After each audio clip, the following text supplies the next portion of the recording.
Sandalwood ನಟ ದರ್ಶನ್ ಅವರ ಪುತ್ರ ವಿನೀಶ್ ಪ್ರಯಾಣಿಸುತ್ತಿದ್ದ ಕಾರು ದ್ವಿಚಕ್ರ ವಾಹನಕ್ಕೆ ಸ್ಪರ್ಶಿಸಿದ ಪ್ರಕರಣಕ್ಕೆ ಹೊಸ ತಿರುವು ಸಿಕ್ಕಿದ್ದು, ಅಪಘಾತದ ವೇಳೆ ವಿನೀಶ್ ಕಾರು ಚಾಲನೆ ಮಾಡುತ್ತಿರುವಲ್ಲಿ ಎಂಬುದು ಬಹಿರಂಗವಾಗಿದೆ.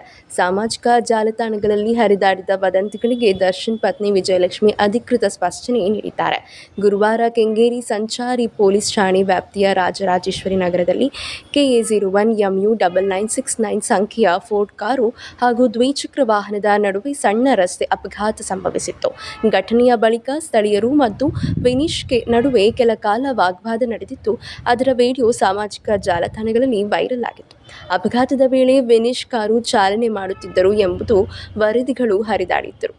ವಾಸ್ತವವಾಗಿ ಅವರು ಚಾಲಕನ ಪಕ್ಕದ ಸೀಟಿನಲ್ಲಿ ಕುಳಿತಿದ್ದರು. ಎಂದಿನಂತೆ ಕುಟುಂಬದ ಚಾಲಕರೇ ವಾಹನ ಚಲಾಯಿಸುತ್ತಿದ್ದರು ಎಂದು ಸ್ಪಷ್ಟವಾಗಿದೆ. ಘಟನೆಗೆ ಸಂಬಂಧಿಸಿದಂತೆ ಯಾವುದೇ ಅಧಿಕೃತ ಪೊಲೀಸು ದೂರು ದಾಖಲಾಗಿಲ್ಲ.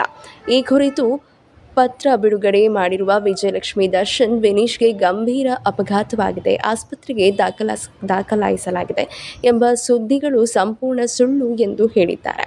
ವಿನೀಶ್ ಸುರಕ್ಷಿತರಾಗಿದ್ದಾರೆ, ಆರೋಗ್ಯವಾಗಿದ್ದಾರೆ ಎಂದು ಸ್ಪಷ್ಟನೆ ಮಾಡಿದ್ದಾರೆ. ಇದಲ್ಲದೆ ಬೈಕ್ ಸವಾರರು ತಮ್ಮದೇ ತಪ್ಪು ಎಂದು ಒಪ್ಪಿಕೊಂಡು ಸ್ಥಳದಲ್ಲೇ ಕ್ಷಮೆ ಯಾಚಿಸಿದ್ದರು.